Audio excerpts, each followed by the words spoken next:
Good afternoon, everyone. My name is Sharon Moselle, and welcome to Central Middle School, Central Special this afternoon. We're going to be talking with County Executive, Mr. Schuh, about his upcoming budget. And I'd like to talk about just a few things from a teacher's point of view.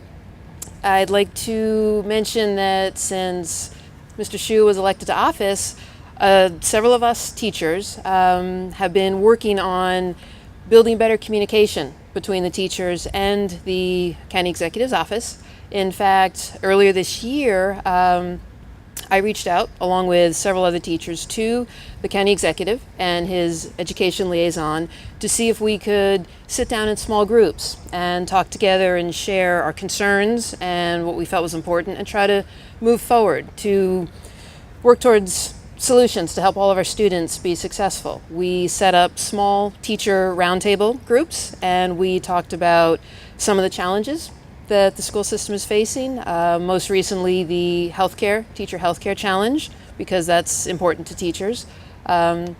Salaries, of course, but also how we can best meet the needs of our students. And I certainly felt like, as did the teachers that attended the roundtable as well, that the county executive was very receptive to our concerns. We felt truly heard, and I also feel like he came away with a greater understanding of how we felt. We came away with a greater understanding of the challenges he faces, trying to manage the county budget and the needs of everyone, the constituents, the students, the teachers, parents, everybody. And I'm pleased with the progress we've made, the communication, and it's my privilege to introduce our county executive, Mr. Steve Schuh.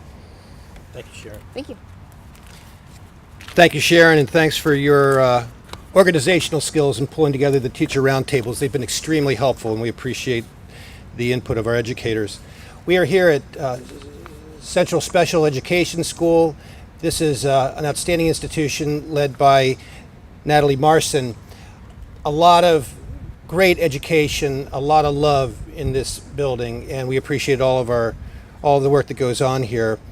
I also want to thank all of our educators, our teachers, administrators, and staff throughout Anne Arundel County Public Schools for the work that they do throughout the year to make sure each and every child in our county reaches his or her full potential.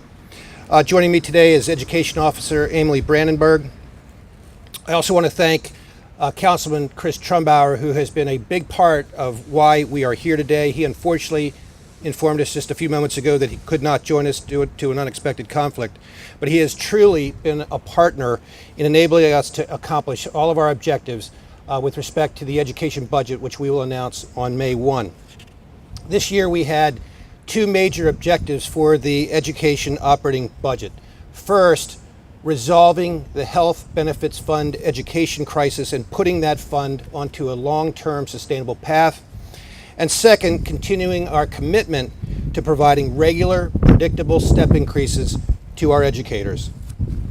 The Health Benefits Fund is the fund that the education system uses to pay health benefits, the medical bills of our educators. Incoming revenues are running short of expenses by $30 million annually. Without corrective action, layoffs would be the most likely result. On the initiative of Councilman Trumbauer, we went to work in March with Superintendent George Arlotto, Board Chair Stacy Korbelak, and their leadership teams to identify a permanent solution. I believe we've developed both a solution that will enable us to achieve our primary goals, stabilizing the Health Benefits Fund and providing regular, predictable pay increases to our educators.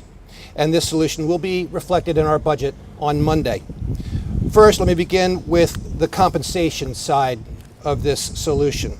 The recent decision by the state to allow us to pull out some one-time costs will allow us to provide a step increase to our teachers, our 6,000 teachers, on July 1. That's a $15.6 million commitment.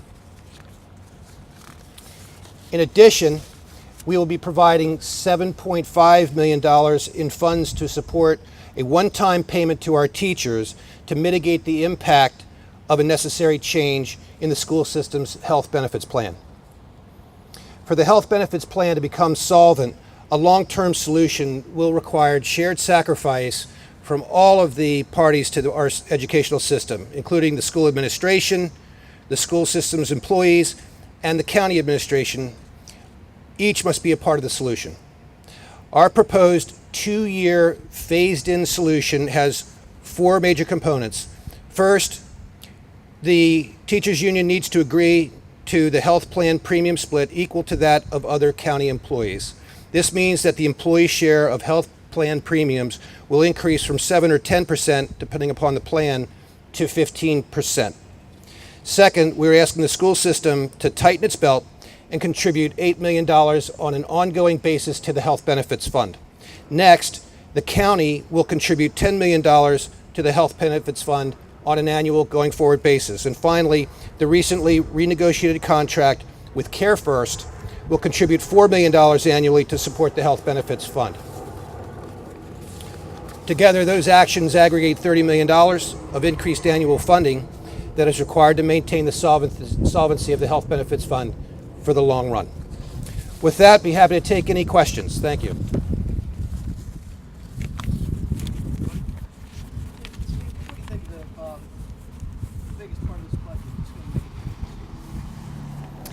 The question is, what is the biggest part of the budget that will make a difference? I would say with respect to the education budget, there are 2 big outcomes from this plan.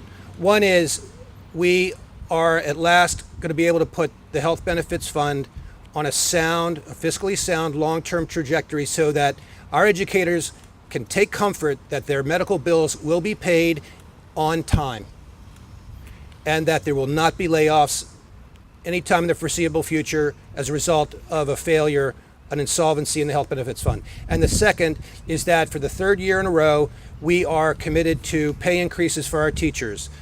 This will be the 2nd step increase in a row. 3 years ago, we did a COLA that was equivalent to a step, and we are determined, fiscal resources and conditions remaining conducive, to assuring that we continue each and every year of my administration with regular step increases.